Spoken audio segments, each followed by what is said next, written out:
All steps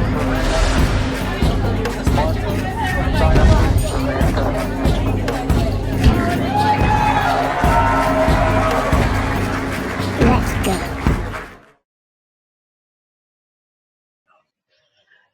Good evening, everyone, and welcome to the crazy show called the UnFuckIt discussion. It's April already, and I know, like I say, I sound like a broken record. It's April. How the fuck we got to April already, I don't know. I know everyone is wishing that spring would hurry up and get here. We keep getting little peaks of spring that teases us. We get like a couple of days, and then all of a sudden it's like now we're back to absolute gray, miserable winds and rain again. I'm like, well, no, go away. We want spring to come back. It's been a crazy week. I'm going to tell you right now, I am feeling seriously off my game tonight. I am just brain dead, apparently. So I've been telling everyone here in the Zoom chat, you better give me topics to talk about because I'm kind of coming totally unprepared today. A couple of things. So before we get into the discussion, a couple of things. Number one, I just had another conversation with Sarah Westall. That's out on her YouTube channel, and I posted the video of it along with all the links of everything we discussed. Well, see, I told you it was going to be a bad night tonight. Maybe I should have had that glass of wine. I was threatening I was going to have a glass of wine before I went live. On RTS Earth, so that came out today. So if you want to watch the video, it was kind of a good, fun discussion. I really enjoy having conversations with Sarah. Stretching the boundaries if you're one of her Patreons. We had a quick little 15-minute Patreon discussion where I went deep into the woo and we started talking about the world as a simulation, and we talked about Mandela effects. So it got pretty crazy. It was slowly opening the door there to like just gonna start keep pushing the boundaries over there. It has been epically crazy again. Just the stuff that's going on politically right now is insane. The Brexit stuff has reached a level of insanity that is just jaw-dropping. And we talk about transparency, and I keep talking about the fact of like, we demanded transparency. Well, that was our big thing in 2013, 2014, 2015. We want transparency. Give us the transparency. And they're giving it to us right now, like unbelievable amounts of transparency. There is a video, I posted it on Facebook, and if one of you guys can remember me, I will try to make sure I put the link to the video to go with this, the archive recording of this show. British guy does a brilliant rundown. It's an hour and a half, but he talks about he takes us through the entire the story of Brexit, and shows like just the amount of fraud, the amount of outright collusion, the complete and utter bullshit that is going on right now is epic. It's completely insane. And I'm to the point now, because with the Brexit stuff, and if you guys are in North America, you'll probably feel the same way. Brexit affects mostly England, obviously, the UK in general, and a bit into Europe, etc. So we're all aware of it. But if you're outside of that general area, most people aren't paying attention to what's going on with the Brexit stuff. And the shit that is going on right now. So Brexit was supposed to have happened. The UK was supposed to have left the EU March 29th. And it was promised, and like this is what this guy goes through in the video, and he pulls it. There's the link to the brochure that the government sent out to every fucking household in the UK when they did the vote for Brexit. That if the people vote for Brexit, then the people's wish will stand and it will go forward. Boom. March 29th. It didn't happen. Not only did it not happen, Parliament is making asses of, British Parliament is making complete and utter asses of themselves. And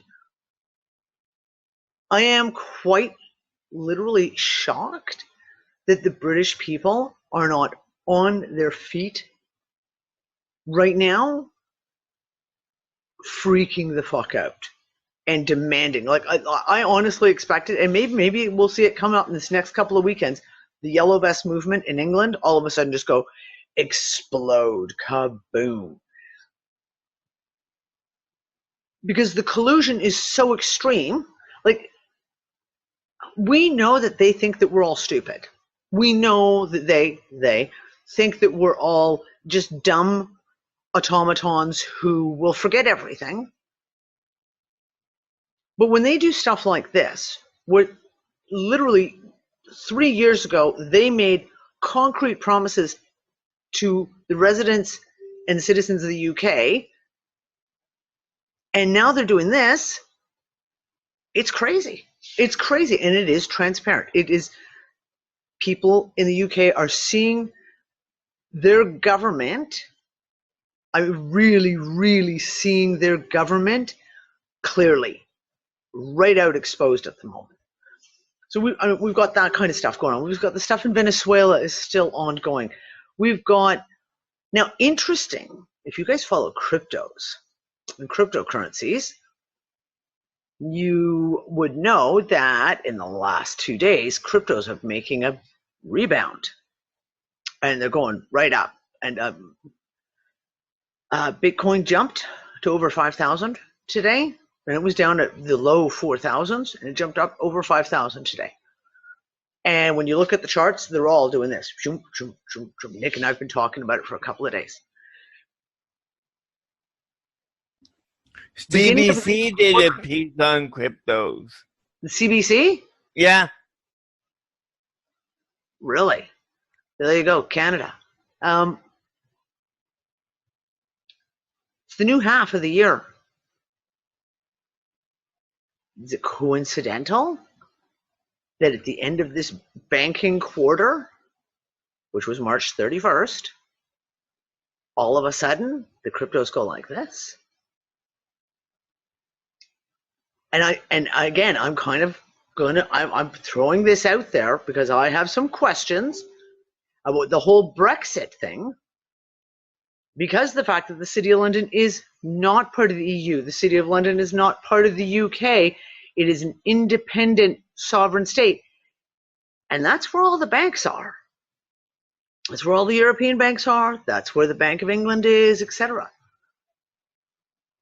So I questioned last week, is a lot of the Brexit haggling stuff going on, arguments between the banks?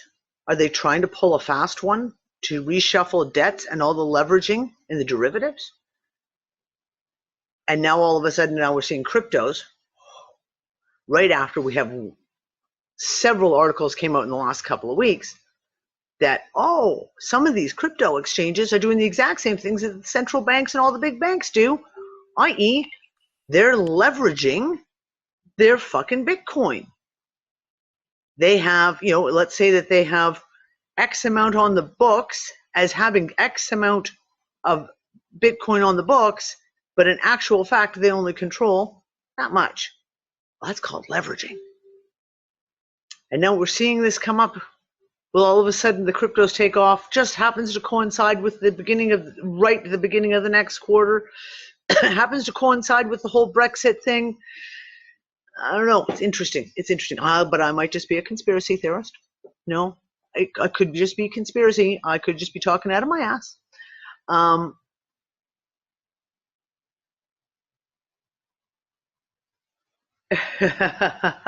Yeah, new year financially. Exactly. New year financially. Not a new year, but it is a very definite, important time. We know that this is one of those moments where we watch them do all the finagling. And all the years that I've reported on the financial stuff, we know to watch for that March 31st into April, the first week. It's when they slide a whole pile of shit in the Federal Reserve, especially, to boost things up. That's when they magically create money out of thin air. I mean, more so than they already do usually, but I mean, really, really magically created out of thin air.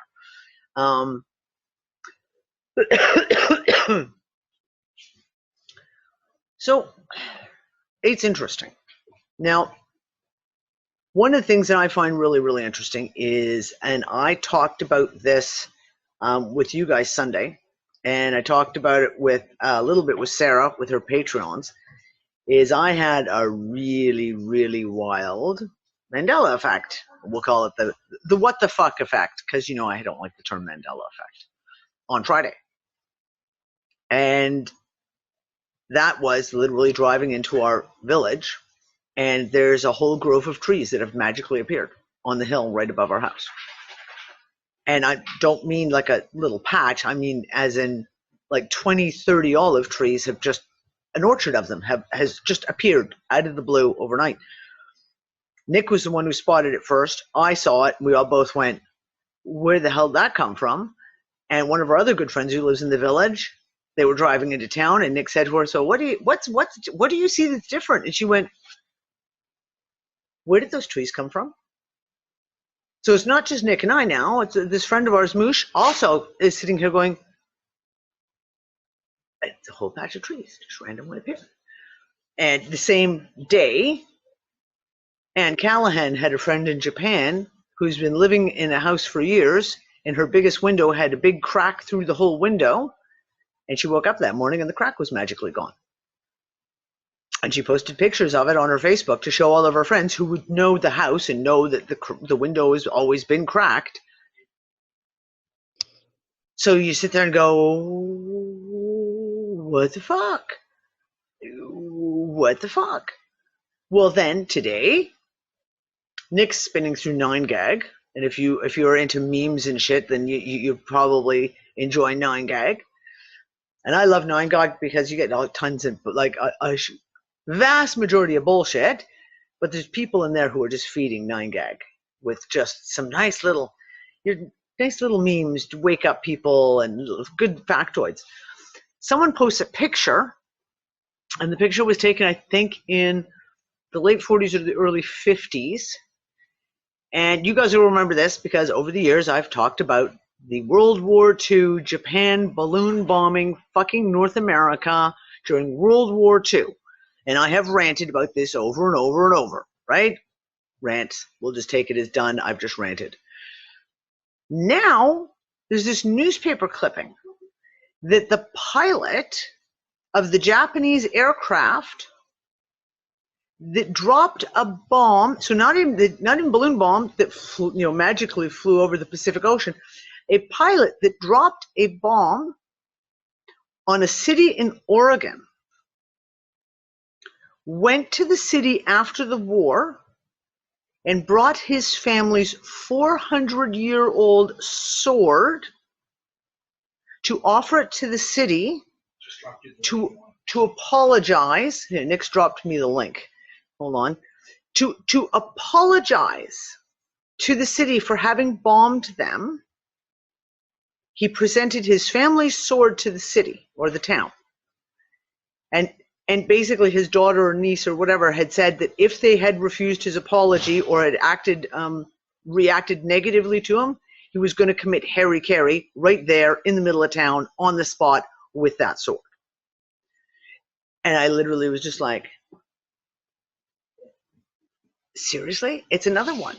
It's another one. And for me, because I just keep following that one piece of story about this whole bombing of Oregon and Japan and World War II.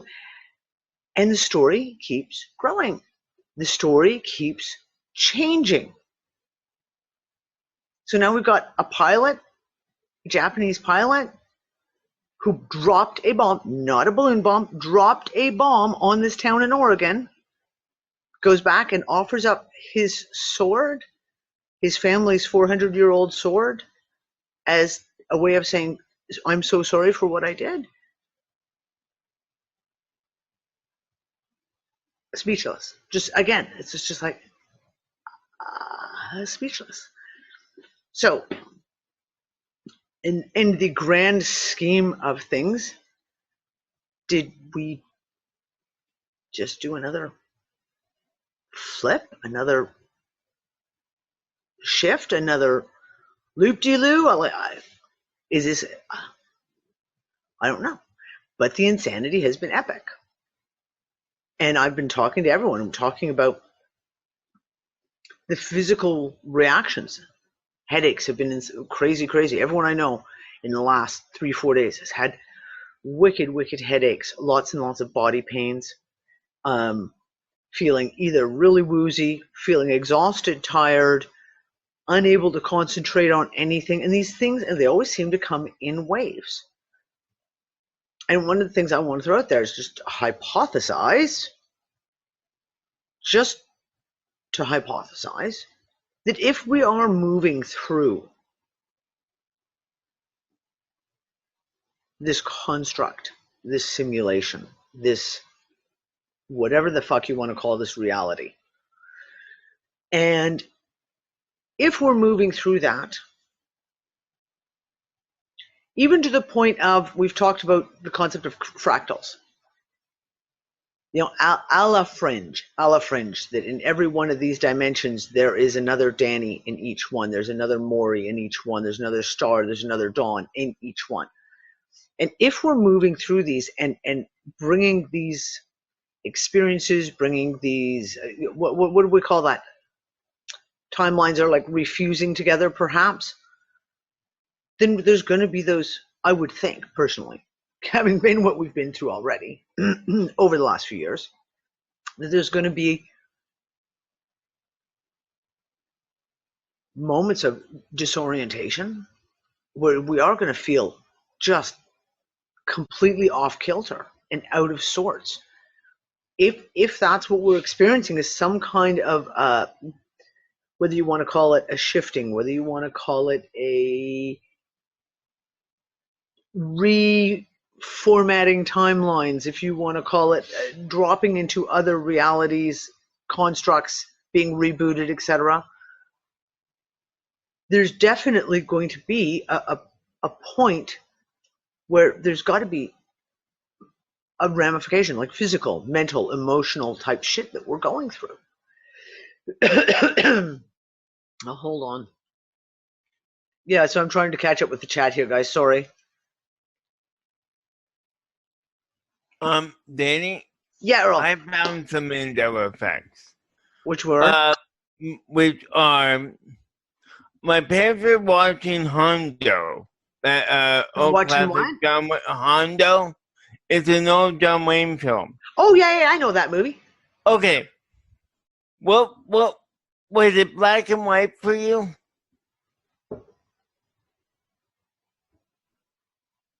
Oh, God. I don't think so. I don't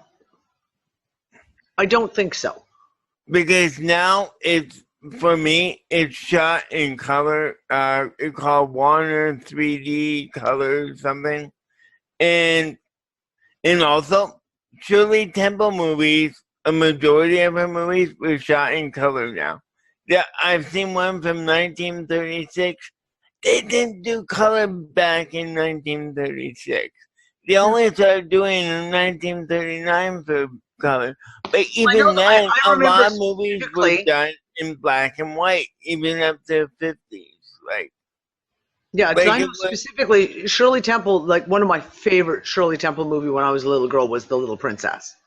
And that was definitely black and white, so I don't know if that's changed or not. That was definitely black and white. It was the very first black and white movie I'd ever watched as a kid. My grandma trying to explain to me that, no, that's not what reality was back then. She was trying to explain to me that it wasn't that everyone was black and white. It's just that that's how they filmed it. You know, and I've talked to many people, I say, like, oh, it's like Satan's doing it. I'm like to myself, okay, why would Satan decide that, oh, I'm going to colorize all black and white movies? You know, like, to me, that doesn't seem like it's Satan. Sure, Satan has better things to do with his time than to fuck people up by painting over black and white movies. Yeah, exactly. Yeah, exactly. There is a lot of physical stuff. Jo Kelly over on Twitch there, she said, I've been feeling a lot of things happening internally more than ever now. A lot of heaviness moving. Heaviness moving. Anyone else? Because I've had that too, where there's just, not all the time, but you have those moments where it literally almost feels like the density around you has changed. almost like gravity has become a little stronger, and you're walking, and there's just a heaviness. I was going to jump in here real quick. Yeah, what you just said about, feeling denser, heavier, this gravity thingy, whatever thing. Yeah, the heaviness. Yeah. That's probably what I'm feeling too. Yep. Yeah. Actually, what we're all feeling. Yeah, what we're all feeling. Yeah. Yep. Nancy said, like you're feeling gravity. Yeah, it is. It's almost like we're becoming more aware of it. Because, I mean, it's one of those things, air, you breathe in, you breathe out, the air is all around you. It doesn't necessarily mean that you notice it. And then all of a sudden something makes you aware of it. That's what it kind of feels like to me too. Like there's just a sense of like almost like just being very aware of pressures, etc. And my ears, now again, like I talked with Sarah Westall yesterday, Monday, with all these bizarre weather changes that we're having, these are going to also cause, there's going to be air pressure changes as well, because that's what you get when you have all these big high pressure and low pressure systems going. But my ears have been popping and congesting. Like it's as if you were flying in an airplane. You know, when you're flying in an airplane and all of a sudden you can't, like one ear will clog up and you can't hear out of one ear for a while until you land, or you're going over a big hill, etc. It's been like this now for about 2-3 months, where my ears are continuing. I can be sitting here still in my chair, not even moving, and all of a sudden my ear will go, and you can feel this blockage, like as if you're dealing with an airplane or a massive change of air pressure. Now, I'm correlating it to air pressure because that's the example that we know. You know, people fly in airplanes, you drive over really tall hills or down a deep valley, you feel that. But when you can add that to the other effects, like I said, about feeling this denseness, literally almost like a physical denseness to whatever you want to call it, gravity, whatever, the air. Yeah, it's kind of crazy. It's kind of crazy.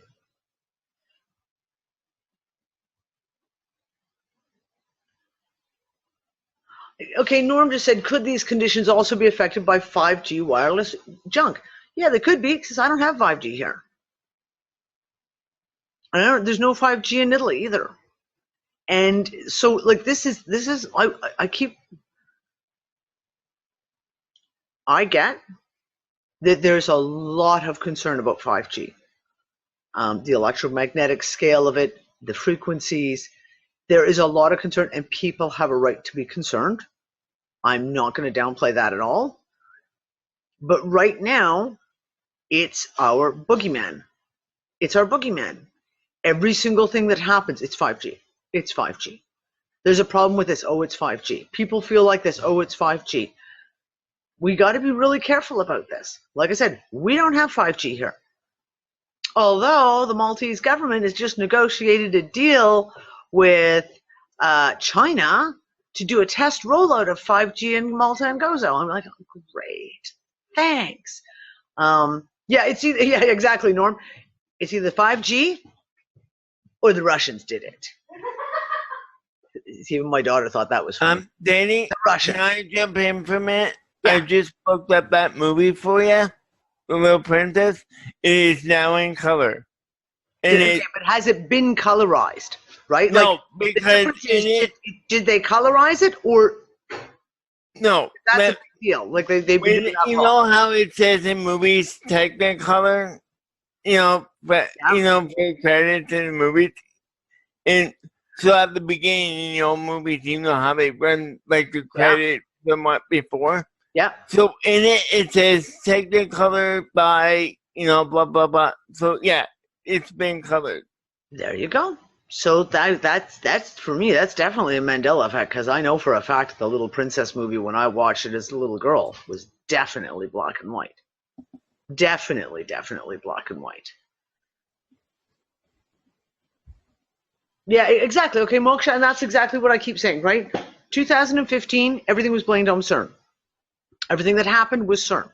If there was any anomalies, it was CERN. If you felt sick, it was CERN. If animals died, it was CERN. It's right. So 2015's go-to was CERN. 2019 and 18's go-to is 5G.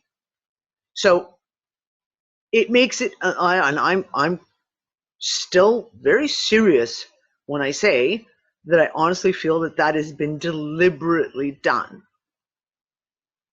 That it's been deliberately done through the alternative media to create this hype on stuff. Because then if everyone's blaming 5G, if everyone's blaming CERN, if everyone's blaming chemtrails, if everyone's blaming HARP, if everyone's blaming do weapons, then no one's looking for the answers. They're not looking beyond that to try and figure out what might actually be happening. So I keep saying we need to be kind of careful in how not to get pigeonholed, not to allow ourselves to get pigeonholed where all of a sudden you go, boom, you're always blaming everything on one specific thing, because that means now setting off alarm bells.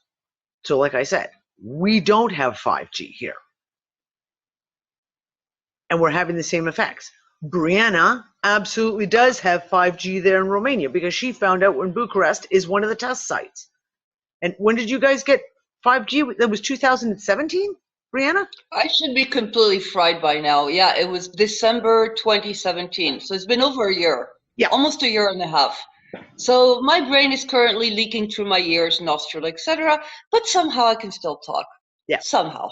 So there we go. So like the test city, Bucharest, Romania, 100% confirmed is doing a 5G test all over the city. It's being done. It's already rolled out and has been for almost a year and a half now.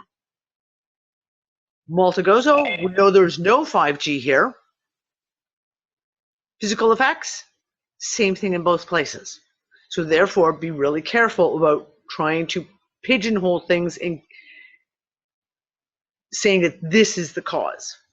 Because like I said, if we are always blaming the same thing for all these things, then we tend to stop researching. We tend to stop trying to look for a response or for an answer because you've already found an answer. If I may, yeah, while you take your rest, to everybody watching out there, that's what we do sometimes with Danny, especially because we're not in the same place, not in the same climate, geographical area, and the 5G stuff and others. We check, we actually, check our notes. How do you feel? How do you feel? And the symptoms are the same. We feel the same type of shit. So it's neither nor. It's not those external blamable, the usual blamable stuff. And do that. You guys do that also. Do that with your friends. Check yourself. Check with friends that are in different areas, and you'll see that it's not. Yeah. Exactly. Like I said, there's shit going on. God knows there's enough bullshit fucking going on. We don't need to be inventing fear porn to go on top of the bullshit that's already happening, right? Hold on. I've got two chats open now, so I'm just trying to catch up on both chats. So yeah, so this is, it becomes very easy to blame something. It's very easy to accept that someone has an answer for it, and then you can blame everything on that one thing. Hey, listen, like I said, 2015, I was one of the guiltiest parties about blaming shit on CERN. I was doing shows on CERN every other fucking day. And do I think that CERN is completely innocent? No, I do not. Do I trust what they're doing at CERN? No, I do not. But do I think that all the ills of the world that we saw play out in 2015 was caused by CERN? No, I do not. I still have intense fucking questions about the D-Wave stuff, about these quantum computer stuff, about CERN and how that all may play together. And all of a sudden, like we talked about just before we went live, we were talking about 2015. It was a year of just Well, I think we can call that the very first what the fuck year. That would be my personal way of putting it. It was the first what the fuck year, when we had all of these things start. The Mandela Effects, some just explode onto the scene. The flat Earth stuff just exploded onto the scene. We did have CERN going on then. We did have D-Wave information that came out all of a sudden. You know? But we don't know. Yeah, that's the short end of the story, is that the fact of we don't know. God knows, I'd love to know what the cause of the Mandela effect is.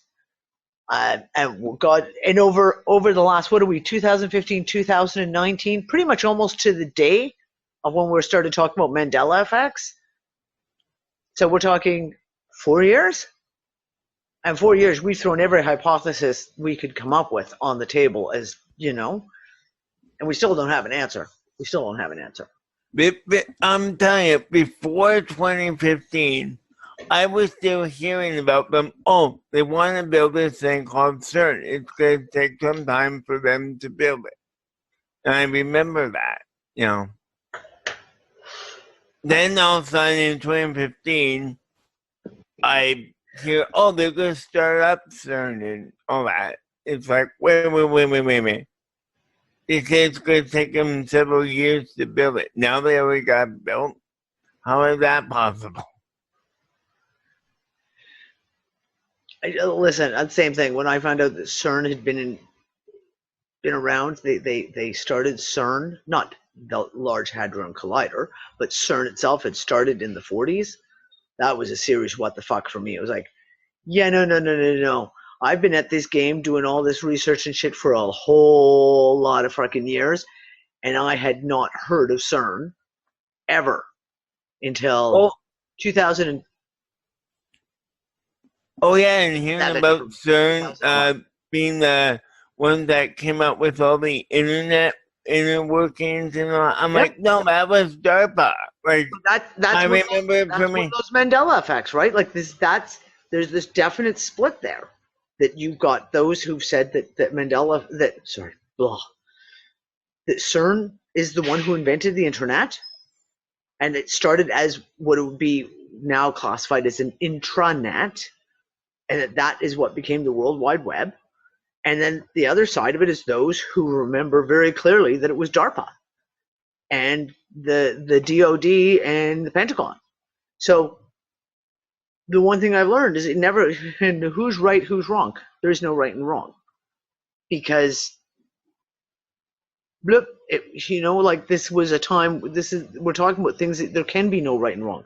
How do you prove? How does someone prove to me that those trees did not exist 2 weeks ago outside my village, just behind our house? Who's right and who's wrong? Well, there is no right and wrong, because we're talking about the kind of shit that you can't backtrack. You can't seemingly come up with a distinct answer.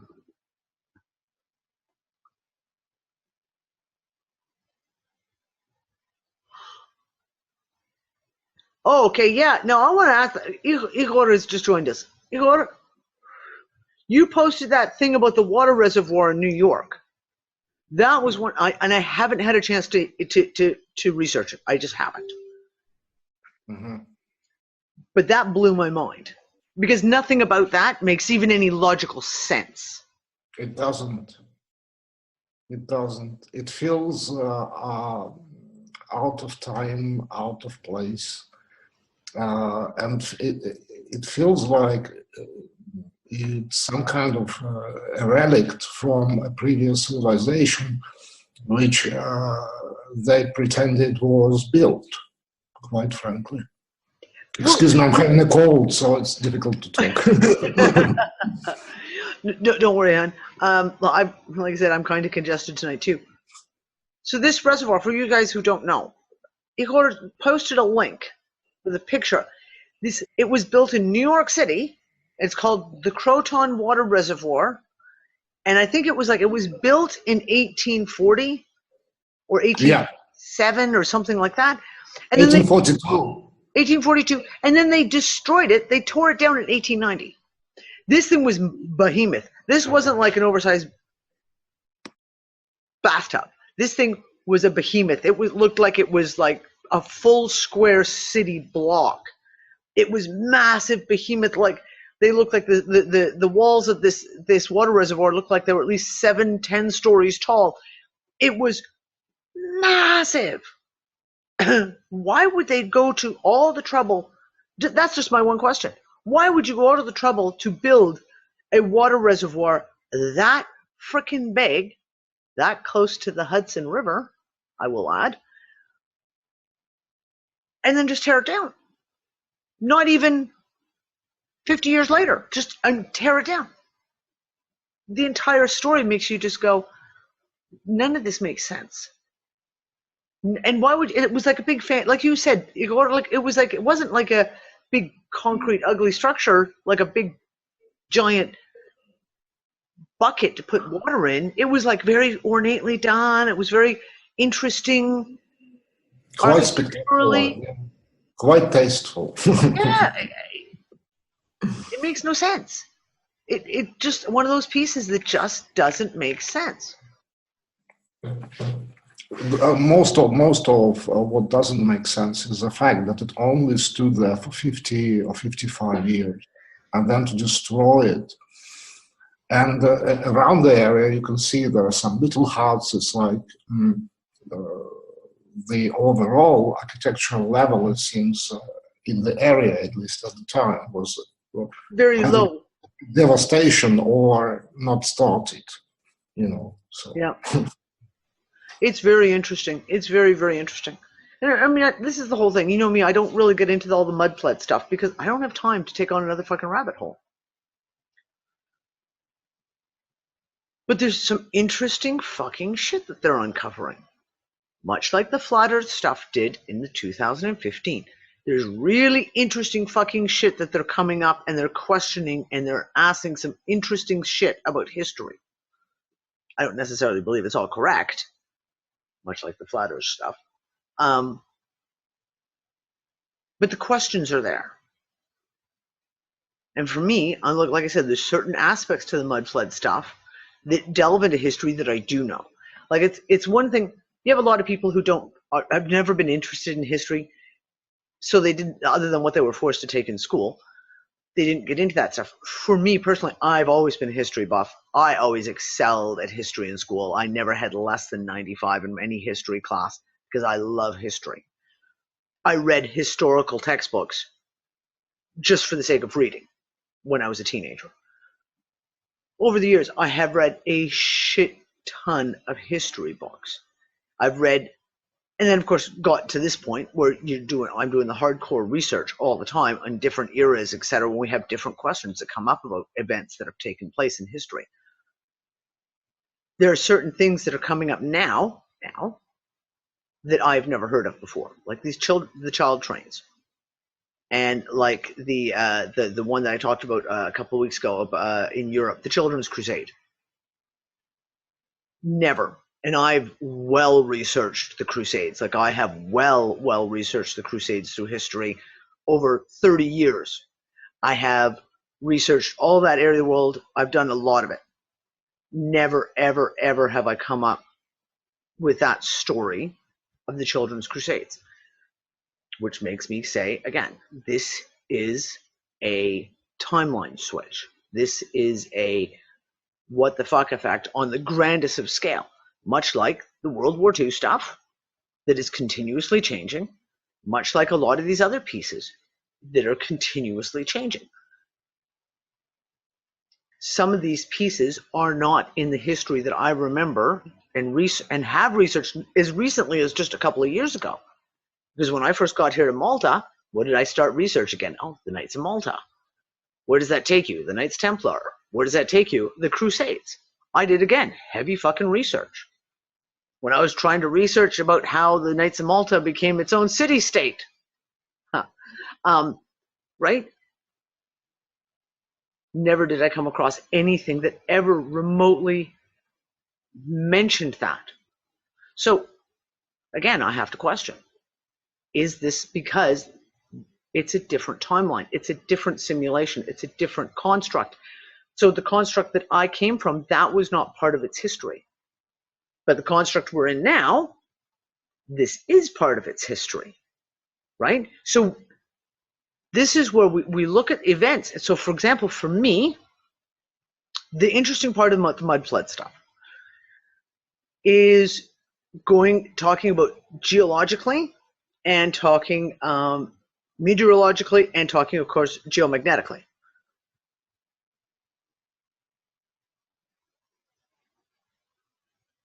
The concept of mud floods, geologically speaking, has been discussed quite a bit in a few papers just recently, scientific papers. And these mud floods happen when you have vibrations, right? Vibrations in the ground can cause literally mud floods to happen because it just literally separates everything and it just starts quaking at a very, very, very low seismic level. And we're talking about things like the geomagnetics that we've talked about. Hey, are you talking about liquefaction? Liquefaction. Yep, liquefaction. Sorry, I shouldn't say mud floods. I'm using that terminology, no, but I'm talking about liquefaction. You're exactly right. What are we seeing right now? We're seeing massive mud floods all over the world, right? We're seeing this liquefaction is taking place everywhere. Now, it's being attributed to the talking heads in weather people, etc., are attributing this to, oh, there's been so much rain. And yes, when you get massive amounts of rain, you can get these floods that carry all the mud and the debris, etc. But some of these mud floods that are happening are far more symptomatic of liquefaction than they are of just a lot of rainfall. So we have to put that into the equation. So one of the pieces I'm looking at now is saying, okay, you look at the shift geomagnetically that we've perceived in the last, since I'm going to say August, September is when I have to say personally, when I personally really started taking note again and started saying, hey, we got some shit going on geomagnetically within the sun, etc. It was August, September. That's also the time that all the mud flood stuff started coming out. Danny, I'm seeing like rivers I've never seen before in southwestern Ontario. But it looks like at some point my part of southwestern Ontario is gonna break off from the mainland and become an island. Yeah. That's what it looks like to me. Like this is what I'm saying. This is the thing. So I'm starting to question, like, where my questions are taking me to at this moment are, if, hypothesizing, if we have done another jump, whether you want to call it into another timeline, into another reality, into another construct, into another, fucking pick a word. And this one is more, shall we say, electrically volatile, magnetically volatile. This one is in a system or in a point in its vast history, if you will, where these things are going on. This one has a history of this repeating itself, right? So if we want to go and literally talk about this as, I'm going to bring this down to the real basics. Like if we want to talk about this as a construct, that we are in a simulation.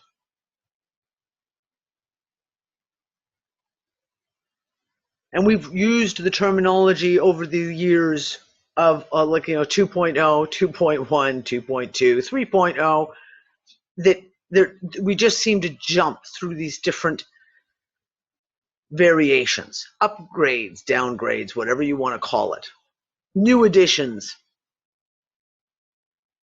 This one that we're in now seems to include a layer of activity, if you will, that includes mud floods, repeating mud floods that come in cycles, obviously, and this much more highly charged, no pun intended, universe, solar system, where we're seeing these massive geomagnetic anomalies that like I've said, I have never fucking seen before when I look at the charts. So is that what we're seeing? Is it literally that we've had episodes, like they've done an update and there's been this whole has been put on top, and in this layer, this new version 2.0, 3.0, 12.0, whatever, this is what also is included in it? I don't know. But these are the kind of things that I'm looking at, because when I start to try and put the pieces together from across the board, so historical, we have this information about mud floods. And like I said, some of the information that's being brought to the table is pretty fucking clear that these mud floods did exist. When you look at some of the construction, when you look at some of these images, you can say, there's something to this. Is it from my reality that I remember, my background? No. But that does not mean, going back to what I said a little while ago, there's no right and wrong answer here. Because someone may say, well, that's not what I remember, or that's not what I know. That doesn't mean that it isn't real in this now. So yeah, I'm looking at the geomagnetics, and I'm looking at all these other things that were coming up and we're seeing. And do they tie together?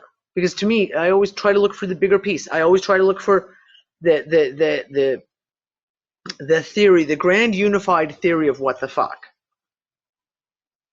Theories that you can put all the pieces in, right? So it's not just about saying, okay, well, over here we've got earthquakes and we've got massive forest fires in California, and then someone's blaming dew weapons on this, that. But over here we've got mud floods, and over here we've got volcanoes, and over here we've got geomagnetics that are going off this hitch, and over here we've got new history that none of us have ever fucking heard of. So I have to ask the question, are we looking at the fact of the reason why we keep getting confounded when we try to put the pieces together is because it's a brand new layer of pieces? Yeah, Maureen. Yeah, listening to this, I'm listening to the whole story you're telling, Danny. If that is actually happening, as you're suggesting, as a possibility, something doesn't fit, because it just doesn't fit on the face of it. Because if it was a complete remake, then we wouldn't be able to tell the difference. We would be like waking up in a new reality and not knowing the damn difference. And yet, which is some of the people are, right? They just yes, don't they are. Yes, they are. But not all of them. Hence, as evidenced by what you've been saying for the last 45 minutes, which is effectively true. And you're not the only one in here that's seeing that. We're questioning. That tells me that there's something else going on as well. Even if all of what you're suggesting is actually happening, these timeline shifts, but something within us is telling us, noticing that it's something's wrong. It's not right. Which implies that there's another thing going on some kind of way. Yeah. Well, otherwise, you wouldn't be able to do this. Well, I go into the whole video game analogy, right? And I like that, and it's so funny because my family loves the video game Skyrim. Everyone in my household plays Skyrim, except we just killed our Skyrim disc, so we can't play Skyrim on Xbox anymore. It makes everyone very sad. There's a new version of Skyrim about to be released. And so there's quite a bit of new news coming out, and you're getting little video clips of like showing you bits and pieces. I actually have a really cute anecdotal story to add about the Skyrim thing that was really, really cute, and it made me go, oh. If you were, let's pretend that you are a character from the old Skyrim. John, what was the first version of Skyrim called? Morrowind. Morrowind. If you were a character that was from the Morrowind, and all of a sudden, someone hadn't played you for a while, and they take the new game and they went and dropped this new reality of this new one on top, and you looked around and were like, oh, where'd that village come from? And why are they dressed that way? And what the fuck is that history? Because I don't remember that history from my perceived reality, right? So that's kind of what I look at is, again, if you are, and I loved the terminology that Fred, that you came up with, whether you are from the matrix or not from the matrix, those who are from the matrix, who are from the construct, who are from the simulation, when the updates come in, you get updated too. Therefore, you're not going to notice any difference. You're not going to see that history has changed because the program's been updated to you too. So therefore, you're not going to see it. And maybe, quite literally, as we've talked about, literally cannot see it. But for those of us who are not from the matrix, who are the real life players, if you will, and if you haven't played Skyrim in a few years and all of a sudden this new version comes in and you load up your Skyrim and go, what the hell's all these controls? Why does my guy have gray boots on? What happened to my eye? Why, why is this village now on this side of the river instead of that side of the river? Why are my graphics so much better looking? Why am I in such 3D? So, like, do you understand what I'm saying? Like, if we look at it from that kind of an analogy, it kind of makes sense. Thank you. Thank you for seeing what I was pointing at. Thank you for seeing what I was pointing at. You got it. Thank you, dear. Appreciate it. It's a lot like me. It's like me, a drug addict with a $300 a day habit on crack and going to bed one night and waking up and no longer being that person. So it would fall right along with that.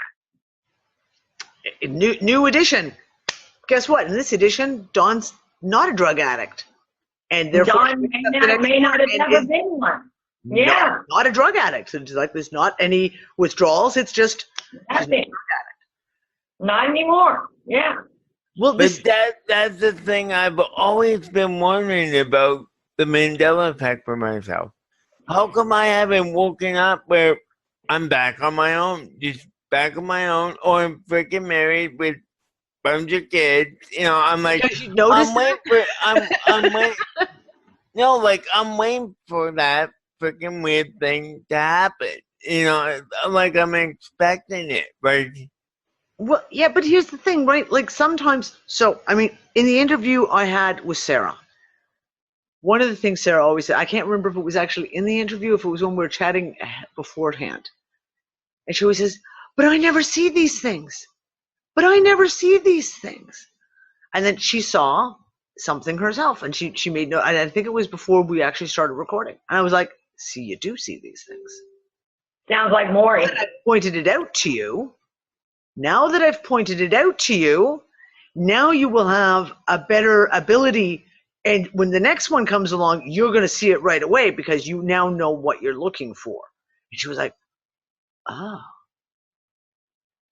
So, I don't know. This is one of those things. But we've woken up. All of us have woken up with stories like this where you wake up and you've got a bruise or a scar on your body that wasn't there when you went to bed the night before. Or you've got just bizarre things. How many have we talked about over the years? Like how many stupid little things like I've just cut all my nails down and you wake up the next day and your nails are fucking long again. You're like, but I just cut them fucking yesterday. I've been looking at my thumbs for the past several days and my thumbs look like they're even more freaking longer. It's like, what the heck is going on? Right? Physical body changes. We've talked about this. Nick the other day cracked me up. He was like, I got this pain in my lower back, like here. And I was like, okay. And he's been sick, right? So I said to him, okay, is it your kidneys? And he was like, no, my kidneys are up here. I was like, no.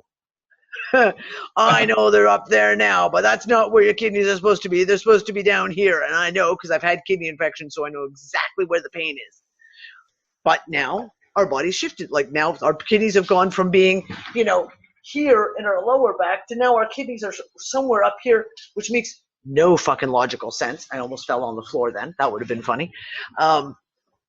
You know, so we've talked about the Mandela effect, the physical changes to our bodies. Short ribs that are now floating all over the fucking place. Like, where the fuck did they come from? I'm sorry. I'd like my old rib cage back, please. Without the ribs float around. You were talking about the trees in the last meeting in the chat. You know, where you and Nick were driving down the street, you saw the different trees, and Dawn piped up with her story about the trees in her neighborhood. Those trees are still palm trees for her and whatever kind of trees you and Nick saw in this reality. Yeah. And you know what? For a large number of people, they've always been palm trees or whatever they are over there in Malta. For you, there's something within you that sees that, yeah, I see that they're this now, but they didn't always be that. And that's the difference. Back to what you just said. It's matrix or not of the matrix. Yeah. Or however Brianna mentioned it. I thought it was that, but it was something like it. Yeah, and that's whether you're from the matrix or not from the matrix. Yeah, you see it, but the the messengers, if you will, don't see it. They don't see the conflict at all, and that's a frustration for us because we see things, we notice things, and they don't add up. Whereas the ones that are in the system, in the matrix, the messengers, they don't see any conflict whatsoever. And that's just that's the difference between man and human, as was pointed out last week. I look at this as a gift. We're all gifted with the fact that we can see, and it says a lot about us. And I think the more inner work you've done, the more you'll see that. I mean, you know, I think we're all just fucking insane, and I'm actually living in an insane asylum in all figures of my imagination. That's what I think. Hold on. What is that? That was just Tarana just came in, but she's got a problem with her line. I could hear the line come in when she came into the meeting. Hi, Tarana, love. How are you doing? We are insane. We are insane, Danny, by the measure of the external world. Yeah, if you're well adjusted, we're insane. Period. If you're well adjusted to this place, that speaks volumes about you. Well said. Yeah, what you just said. It doesn't necessarily speak volumes about you, though, Dawn. It just. I think so. I'm not well adjusted. I'm never gonna be well adjusted. But you're not from this. You're not of this matrix. Right. You're not of the matrix. But someone who's of the matrix, they just can't see it. It's not that they're well adjusted. It's that that's the program, and that's part of it, and they're just going along. Now, what I find interesting is the conversation is when we start talking about, and I'm going to use the dreaded, horrible words, and I'm going to say bots and NPCs, or was it more messengers? We're seeing people wake up. We're seeing people wake up on a massive scale. And they're waking up really, really fucking fast.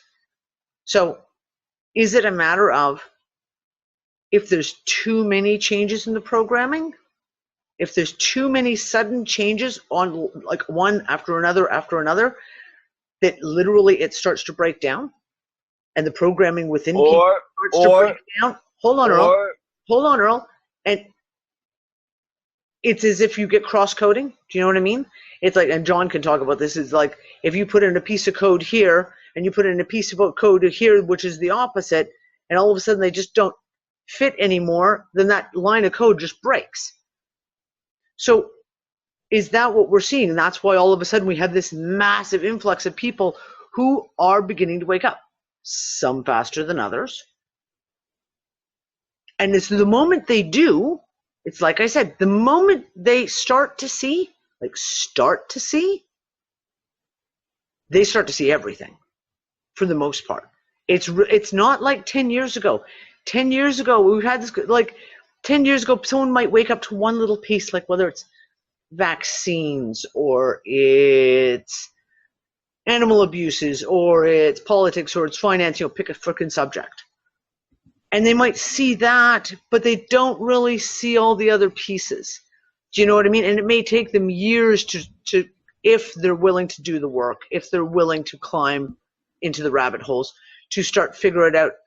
What I'm seeing now, it's kind of like, what's the movie They Live? The guy with the glasses? And it's like, if you could just get the glasses on anyone, if you could walk around with those glasses and just put them on any person's face, the moment those glasses touch their eyes and they see, you can take the glasses off and they're okay, because they have seen. And the moment they've seen, all of a sudden everything starts going click, click, click, click, click, click, click, and they start seeing everything. That's what I'm seeing right now. On that point, Danny, for some reason, the Matrix has to keep doing this timeline shift more and more. And I don't know why that is, but obviously it's happening. And at the same time, that's a stimulant to the people who have been walking around not aware, becoming aware, because as you're talking, it's so overwhelming now and so rapid that they're waking up faster and faster in a shorter period of time with a higher intensity, I will throw in there, over a shorter duration of time, however. And it's working too. I don't know why they have to do that, but they apparently do. It's the individual AIs waking up. That's what my belief, if we're going on this virtual structure. Well, and you could be right. And maybe the reason why they keep changing it is because with each, like they do some shift to put what they want done, and then a whole pile of people see it, and the whole pile of people wake up. So they're like, oh shit, we better change it to and are they trying to just keep it ahead of it? And each time they do this, more and more people wake up to it, and it's now become a catch-22. Yep, it's unintended consequences. They don't. Like, they have to change it because they have to, but every time they do, it makes it exponentially worse. Yeah, that's honest to God, unintended consequences. But they're forced to do it because if they don't, then it's going downhill. They see it, so that's the way they function. They change, but every change is a royal screw up for them because more become aware. Yeah. They're caught. It is a catch-22 for them, and that's a good way of saying it, I think. And I think that's why we're seeing the distractions we're seeing right now. Like, every distraction they can throw, they will throw every fucking distraction at the public possible. And I don't think it's a distraction. Sorry? I don't think it's a distraction. I think it's a part of the program falling apart. And it's them trying to deal with it, but they can't deal with it. I mean... And on some of it, I think you're right. But I also think that as they realize, the quintessential they, realize that people are just waking up so fucking fast, the only hope they have of maintaining any semblance of control is to keep the people distracted. Now, I'm going to prognosticate here.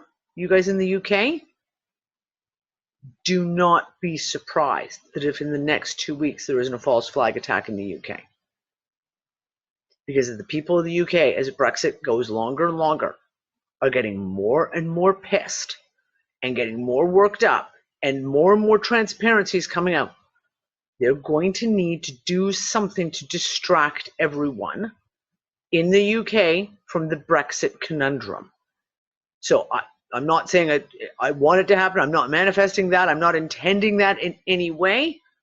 But if we know what their templates are, I can foresee this kind of thing happening. And we'll just see. We'll see how it plays out. I'm expecting the same thing right now with the stuff with France. What are they going to do to distract the French and the Yellow Vest movement? I don't know. It's going to be interesting to see how it plays out, because this summer could be the summer of revolution. This summer could very well be the summer that the world stands up and literally goes into full-on revolt. Because the French were ballsy enough to do it through the winter. Only the French were ballsy enough to do it through the whole fucking winter. Or you can pay attention to what the three ladies are talking about with their astrology. Yep. And look at it from that perspective, which is a larger overriding perspective. All of which is going to portray, as you suggest, on the surface level. But what's really motivating it is not on the surface level anymore. It's beyond the surface level. Absolutely. That's what I think. Yeah. Oh, absolutely. And if we look at it from there, and let's see, who do we have here? I saw Jules pop in at one point, but I have no idea if she's going to work. Jules is here. I know Amina isn't here. She's sleeping right now. It's better be. It's the middle of the night her time. And Megan's probably on her way home from work. When we look at all the stuff that we've talked about in the astrology, and Jules, please jump in and correct me where I fuck this up. We've talked about all this stuff, about all these planets that are shifting, and the control structures that were set in place that we can accord to identify in each different planetary position. And it's the shifting that we're seeing now is major, major shifting, where old systems are going to become redundant. And not only are going to become redundant, it's the mass corruption of those old systems are going to become so visible that they have to be torn down. However that's seen, on whatever level we want to look at that from, I honestly think that this summer could be the summer of mass uprising.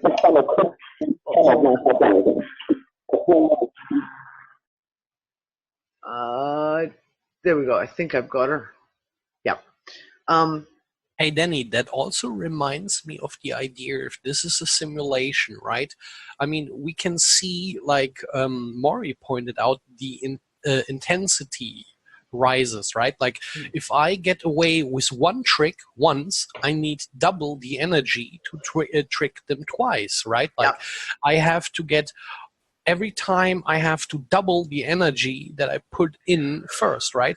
Like what is if we are at a point where the energy requirements getting so ridiculous that they can't keep all the loose ends together. I mean, everything is falling slowly apart because somewhere the energy is missing that they are pushing out, right? Like everything gets extremer once by once, right? Mm-hmm. Mm-hmm. Hold on, just Ben. Ben just wrote in the chat, he said, it would be interesting, Dee, to check some of the dates on the timeline and see if there are corresponding alignments to current things, ergo when the UK was formed, Brexit falls in a similar alignment. We got into that discussion. That's one of the discussions we did get into. And some of the alignment stuff that's coming in right now is the stuff that we saw. Was it 1947 or 1948, Jules?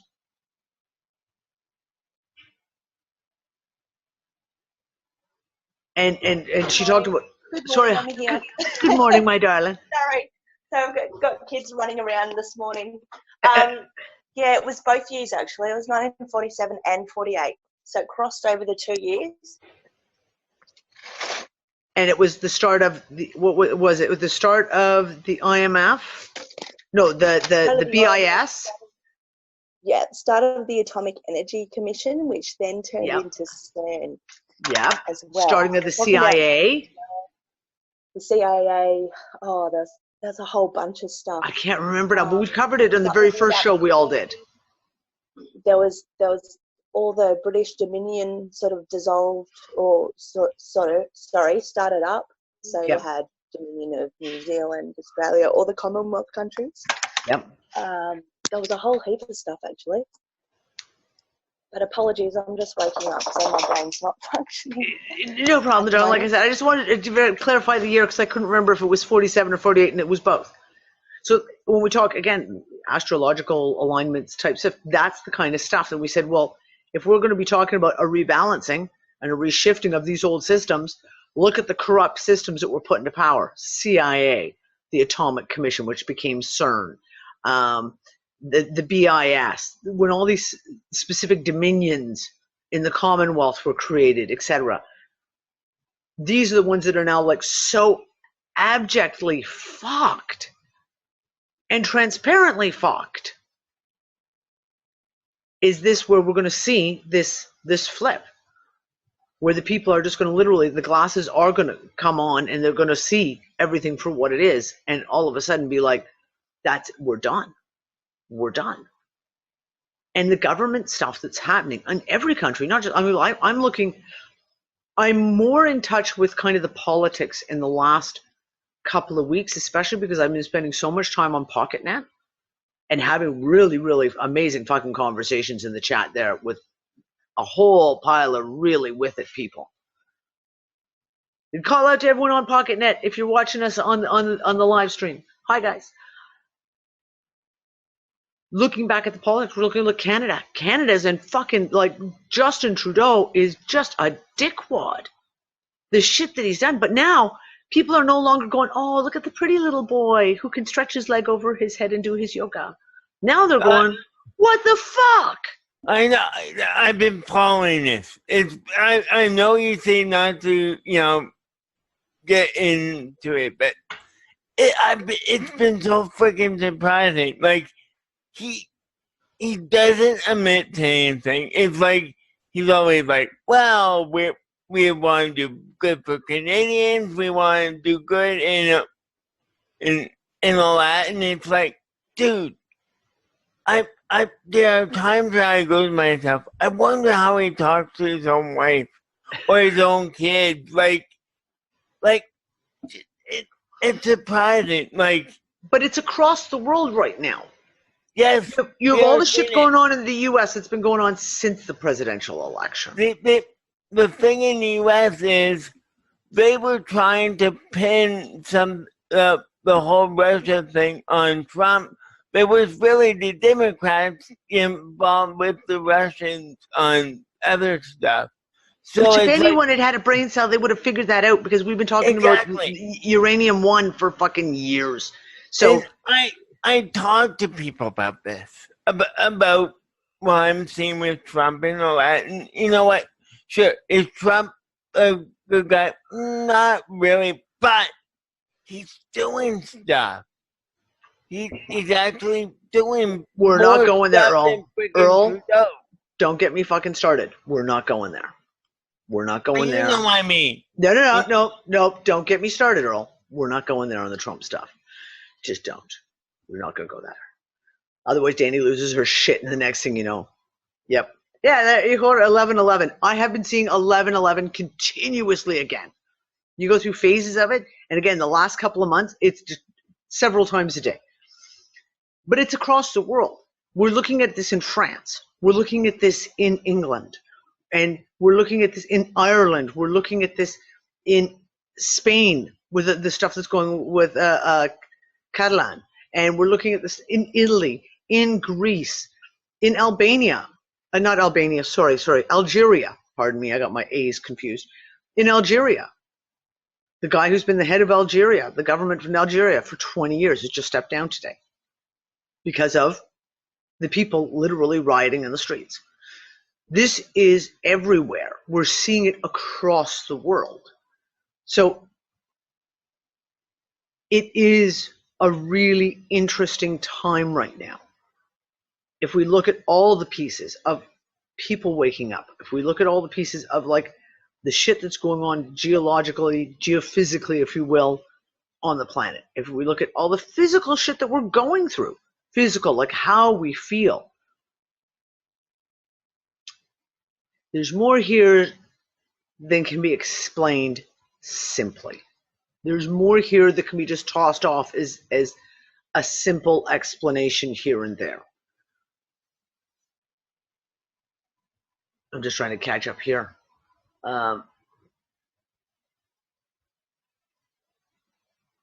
Yeah, Sticky Marks over there in the Twitch chat. Yeah, Purim is coming up. That's April 19th, I believe. And just keep your eyes peeled, because there's always shit that happens around Purim. So I was one of the first things I looked up when the crash happened, the airline crash happened in just outside of Addis Ababa. One of the first things that was like, when's Purim this year? We're getting close to Purim, because that would be the kind of shit that we see happening.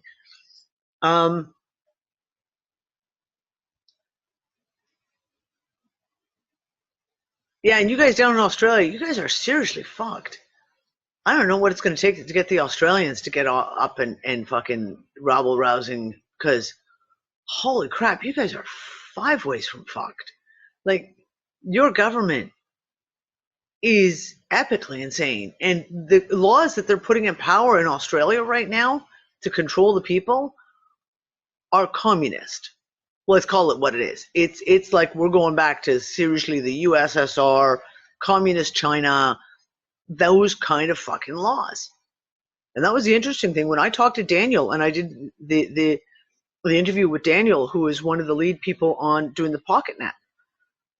One of the pieces that was really interesting when we talked, and I will have him on again very, very soon, was he talked about he was born in the USSR. He was born in communist Russia. He came over to America as a child. Now he's left America. Why? Because he sees what the fuck is going on. And he was old enough to remember communist Russia. And when he's seeing the censorship, when he's seeing the blatant lies that's being put out by the media, when he's seeing the control structures and these laws being brought in that are insane human rights cancellations, he left. He sees the writing on the wall. He saw it. So when we're seeing these kind of things happening, the people are going to have to something has to give.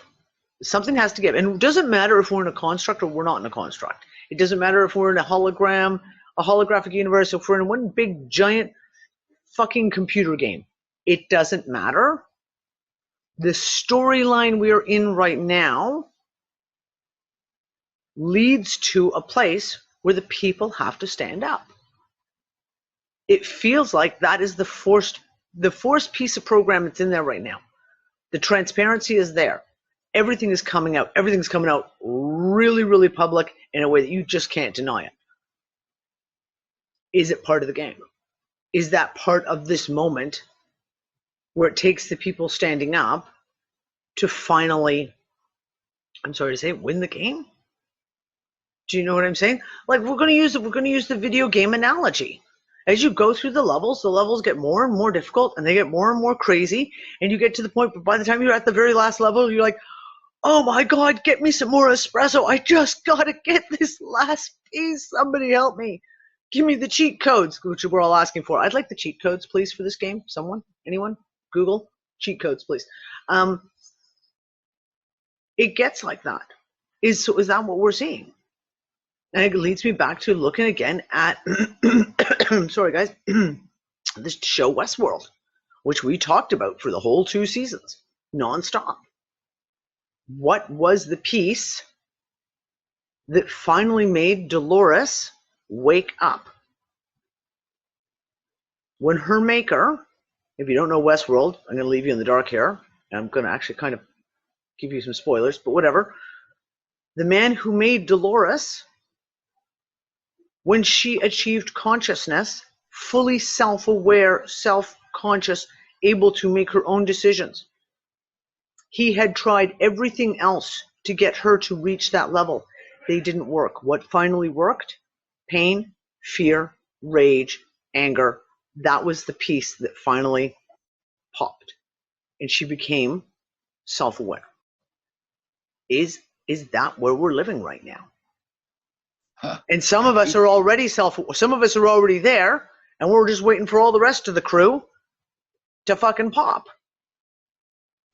So is it like the pressure valve? Is this reality like the pressure valve, where it's like the steam is just psh, because the pressure is that high? I'll answer that and say yes. You done did it, Danny. You finally figured it out.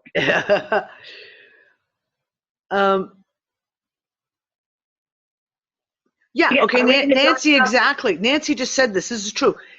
It is the revealing, the unveiling, apocalypse, in the true definition of the word. Not biblical, not fucking Christian fucking bullshit. The true sense of the word apocalypse. The great revealing. The great making clear of everything.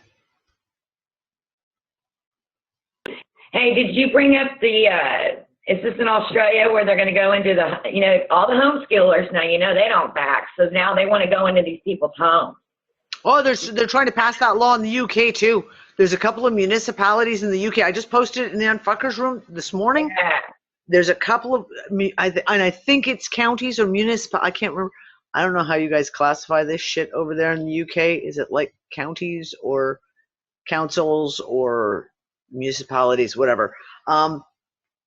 Smaller groups of the country are trying to push a law that not only should they change the laws for homeschooling children, that they have to be registered as homeschooling, but that they should take it a step further. Not only should these children be registered, but that they should be allowed to go into people's homes and examine the children, and make sure they're okay. Because them homeschoolers, they'd be crazy, man. They'd be crazy. Right. This is an excuse. Portugal just passed anti-homeschooling laws literally last month. And that's what took Portugal off my map.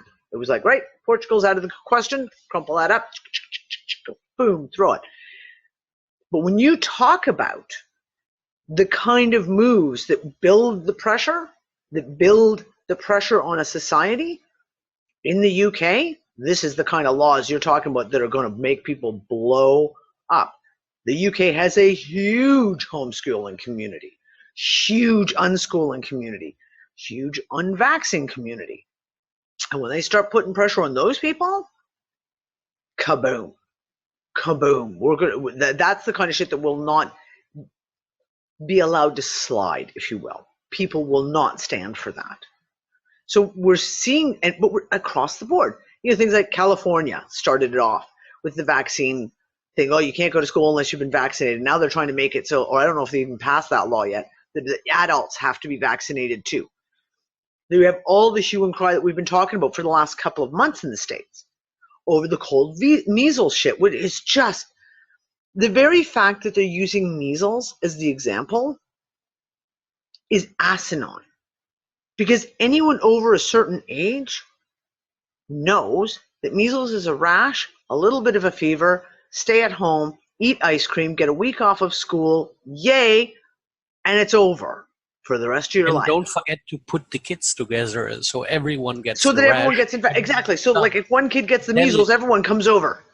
Denny, it's so funny. Today in the lotto shop, I ran into an old woman, and she was talking with the cashier and yada, yada, yada about health stuff. And somehow they got to the topic vaccinations. And I was like cracking the joke like, hey, can't you remember the time when no one bat an eye for a measles outbreak? Everyone was happy. Oh, God, the measles are there. Let's get the kids together so they are vaccinated, right? And she literally told me what her doctor said back then.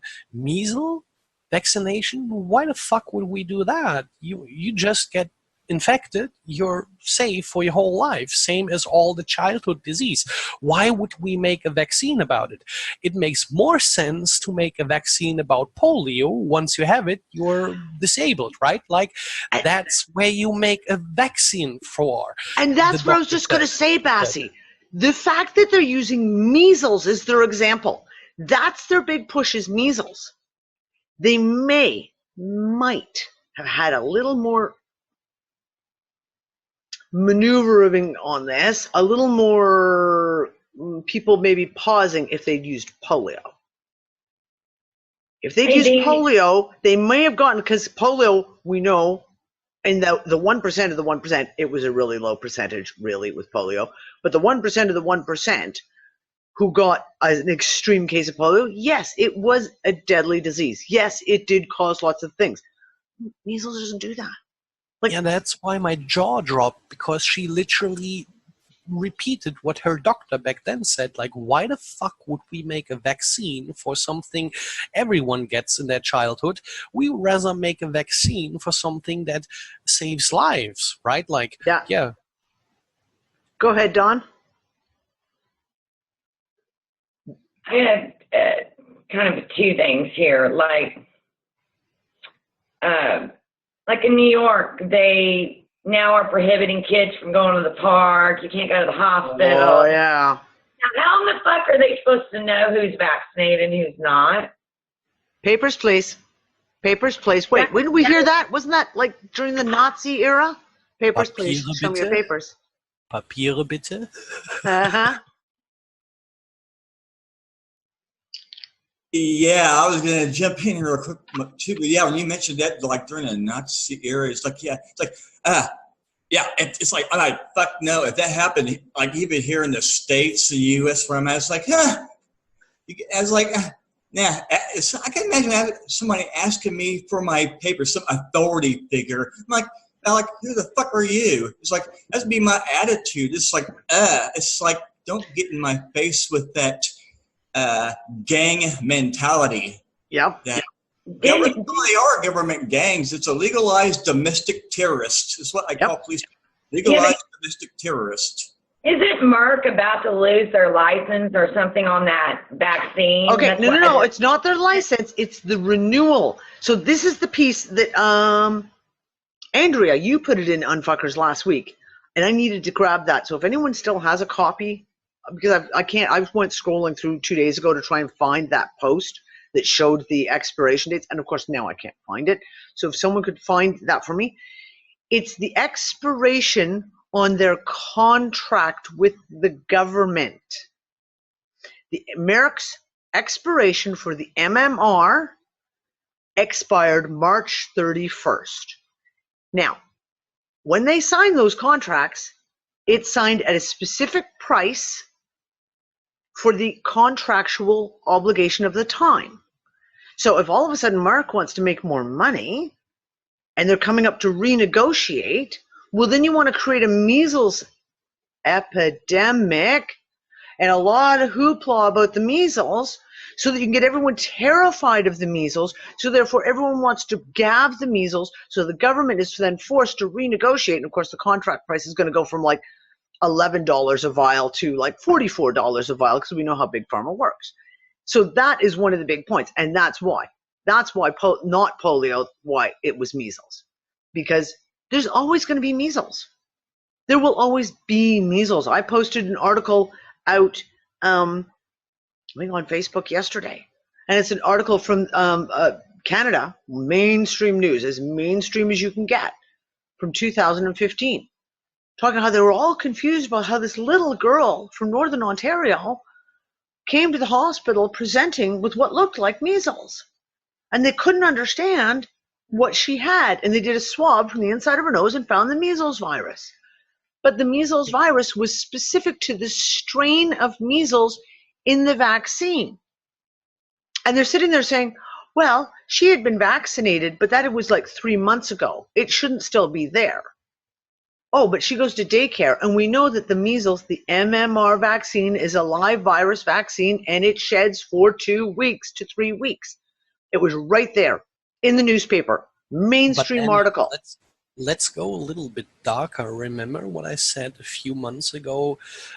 What is if the vaccine is not about to protect us, but it's more about to put stuff in us? Oh, yeah. Right? Like they tell us, yeah, it's for this virus, and that stuff.